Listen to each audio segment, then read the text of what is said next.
To talk to you about The Sun is Also a Star by Nicola Yoon. I just finished that book today, and I feel like I must have read something that you lot, something different to what you lot read, because I don't understand the hype that's around it.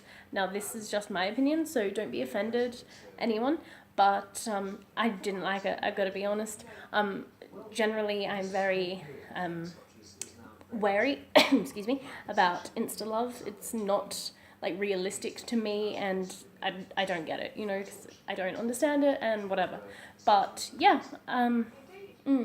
so we have our two characters, and I gotta say, yes, I did appreciate the diversity in this book.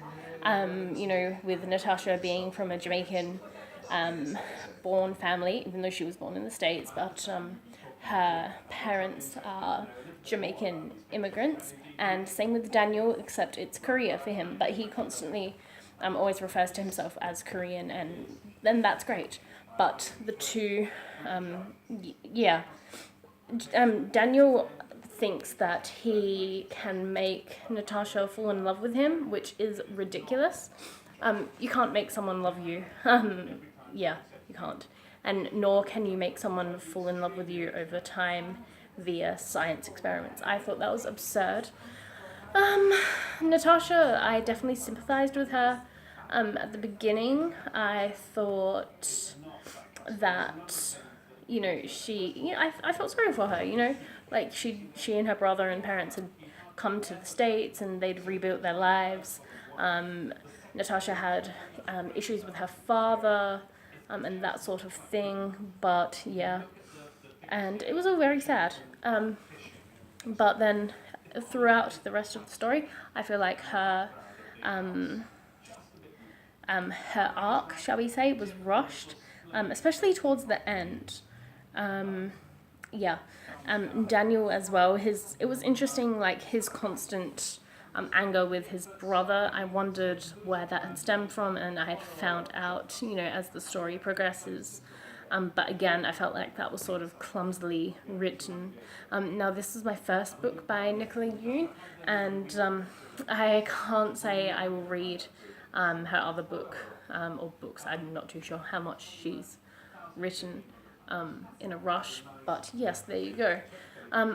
Look, I ended up rating this book 1 star just because there was not one really constant, part of this book that I loved.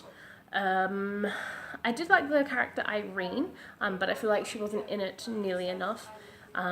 Without being too spoilery, something happens in the beginning with her, and it's sort of left on a cliffhanger. But towards the end, that is sort of, we get to revisit her character, which is good. Now, in between each character perspective chapter, we have I call them interludes, where the author talks about life and sight and eyes and hair and the importance of that sort of stuff, because Tasha has quite unique hair.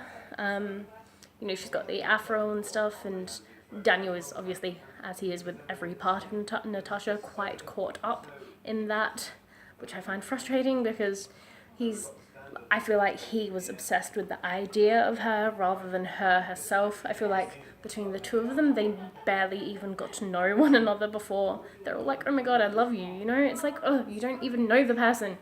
But that's just my thoughts anyway. But we also had sort of side chapter perspectives from other characters, such as a father whose daughter was killed, and Natasha's lawyer, and they all sort of connected to the main story. I guess in a way they're all sort of connected to Natasha and Daniel in one way or another. All in all, I guess I'm keeping this pretty short and sharp. Just bear with me for this video. It is my first one. They will definitely get better over time. Thank you to anyone who has watched this. I very much appreciate it. And if you've read the book, feel free to drop some comments down below. I'm sorry if I've offended anyone here, but again, this is just my thoughts. I know some people love this book. and good luck to them, that's fine. Again, just my opinions. Thank you. See you soon.